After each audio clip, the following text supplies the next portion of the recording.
Emmanuel Macron sur les traces du général de Gaulle. Il sera dans l'Aisne dimanche pour commémorer les combats de Montcornet, une défaite française en 1940 au cours de laquelle le jeune colonel de Gaulle s'était distingué. Mickaël Darmon, ce n'est pas un peu bizarre que le président veuille ainsi marquer une bataille perdue ? Et oui, d'habitude, les chefs d'État glorifient les victoires militaires, pas les débâcles.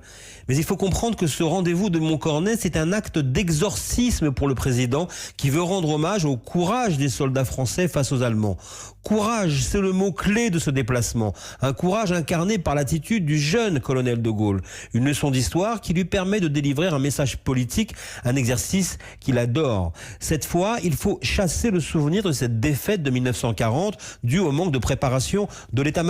Une comparaison souvent utilisée depuis quelques mois pour qualifier le fiasco de l'exécutif au début de l'épidémie contre le coronavirus. Nous sommes en guerre, l'ennemi est invisible. Vous vous souvenez des paroles d'Emmanuel Macron? Le message était clair. Dimanche, à Montcornet, il y aura Xavier Bertrand, le président de la région des Hauts-de-France, gaulliste social et l'un des potentiels adversaires d'Emmanuel Macron pour l'élection présidentielle. Bertrand ne compte pas laisser le président récupérer la légende gaulienne. On le voit, l'offensive autour de la mémoire du général de Gaulle a commencé. Votre fait politique, Mickaël Darmon, c'est tous les jours dans la matinale d'Europe 1.